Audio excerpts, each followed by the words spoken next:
Smoke drifts across the Mediterranean shoreline as voices fall silent and papyrus curls into ash.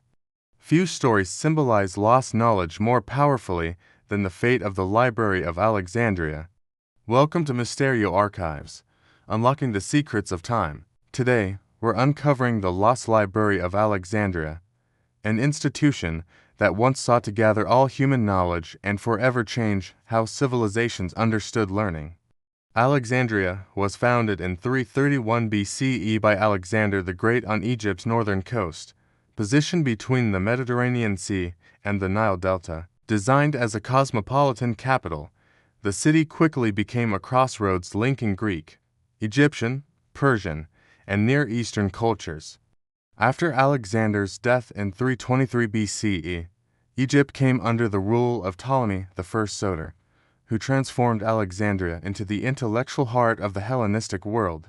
Around the early 3rd century BCE, Ptolemy I and his successor Ptolemy II Philadelphus established the Mouseion, a state-sponsored research institution dedicated to the Muses.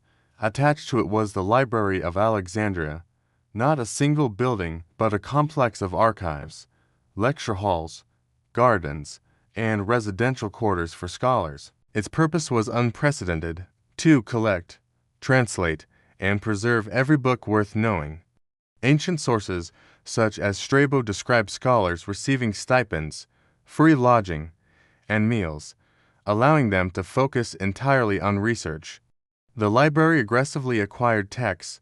Ships entering Alexandria's harbor were searched for manuscripts, which were copied by scribes. The originals were often kept, while copies were returned to their owners. Works arrived from Athens, Babylon, Persia, and India, written on papyrus scrolls stored in carefully catalogued collections. By the 3rd and 2nd centuries BCE, Alexandria had become the intellectual capital of the ancient world. Euclid compiled his Elements around 300 BCE, establishing the foundations of geometry still taught today. Eratosthenes, serving as chief librarian, calculated the Earth's circumference by comparing shadow lengths in Syene and Alexandria, achieving a result astonishingly close to modern measurements. Aristarchus of Samos proposed a heliocentric model centuries before Copernicus, while Hipparchus created star catalogs and advanced trigonometry. The library also transformed literature.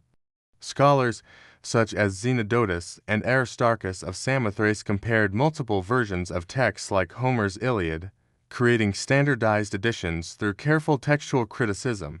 Without this work, much of Greek literature would have fragmented or vanished entirely. Despite its success, the library was vulnerable to political instability.